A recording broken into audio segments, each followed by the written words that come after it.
Hello friends, जय श्री कृष्ण। मैं संध्या शर्मा। तुलसीदास जी जो रामचरितमानस के रचयिता हैं, वे धर्म के बारे में क्या कहते हैं। तुलसीदास जी का धर्म केवल व्यक्तिगत नहीं था, बल्कि समाज, भक्ति और मर्यादा का संगम था। तुलसीदास जी ने अपने धर्म को मर्यादा के अंदर बांध रखा था। तुलसीदास जी कहते थे, जो व्यक्ति मर्यादित आचरण करता है वही धार्मिक है। उनका धर्म ईश्वर के सगुण रूप को मानता था। वे कहते थे, निर्गुण रूप से ईश्वर की आराधना करना, ईश्वर की उपासना करना बहुत लोगों के लिए बहुत ही कठिन हो सकता है। तो उन्होंने एक सरल मार्ग चुना कि ईश्वर को गुणवान, रूपवान और उनकी साकार रूप में आराधना करने से ईश्वर की हम तुरंत ही प्राप्ति कर सकते हैं। उनका धर्म मर्यादा पुरुषोत्तम श्री राम थे। वे कहते थे, निर्गुण निराकार ब्रह्म को समझना आसान नहीं है, बड़ा कठिन है। इसलिए उन्होंने प्रेम और भक्ति के लिए राम का आदर्श चरित्र उन्होंने जनता के सामने रखा। वे दास भाव को प्रधानता देते थे। वे कहते थे, ईश्वर के प्रति यदि हम दास्य भाव रखेंगे, वे हमारे सबसे बड़े गुरु हैं और हम सिर्फ उनके दास हैं, तो वहां से हम अपने आप ही धार्मिक आचरण करने लग जाएंगे। वे कहते थे, भक्ति में अहंकार का, त्याग का और भगवान के प्रति पूर्ण समर्पण का भाव ही धर्म है।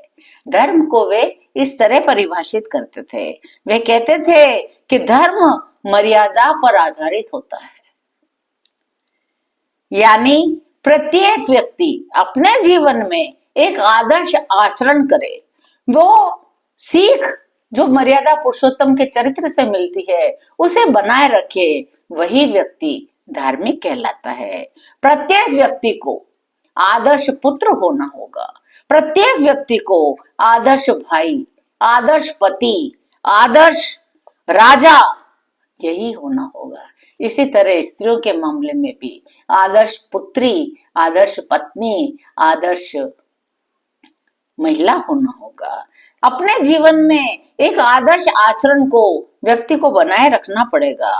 प्रत्येक व्यक्ति उनका लक्ष्य केवल मोक्ष पाना नहीं होता, समाज का कल्याण करना और आम लोगों को जटिल सिद्धांतों से बचाकर सरल धर्म से उनको समझाना, यह भी एक बहुत सुंदर धर्म है।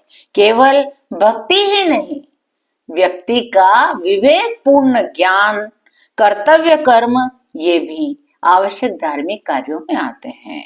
दो संप्रदायों के बीच में सामंजस्य बढ़ाने के लिए भी बहुत बड़ा योगदान तुलसीदास जी ने दिया है। सामान्य जन को सहजता का जीवन जीने का और ईश्वर से जुड़ने का मार्ग हमें तुलसीदास जी ने ही बताया है। तुलसीदास जी ने अपनी रामचरितमानस में जीवन के गूढ़ से गूढ़ रहस्यों को किस तरह सुलझाया जा सकता है, यह उन्होंने बड़ी सरलता से समझाया है। मैं कहती हूँ, मेरा मानना है कि जीवन में एक बार प्रत्येक व्यक्ति को रामचरितमानस का अध्ययन अवश्य करना चाहिए। राम जी का चरित्र, उनके भाइयों का चरित्र, उनकी माताओं का चरित्र, उनके पिता का चरित्र, उनके सखाओं का चरित्र, उनके दास्य भाव, उनके सेवकों का चरित्र प्रत्येक व्यक्ति को जानना चाहिए। उससे जीवन में जितनी सुंदर धार्मिकता फैलेगी, जितना सुंदर व्यक्ति का व्यवहार हो जाएगा, जीवन हो जाएगा, वो सभी को जानने की अत्यंत आवश्यकता है। यदि आप मेरी इस बात से सहमत हैं तो चैनल को सब्सक्राइब करिए। जय श्री कृष्ण।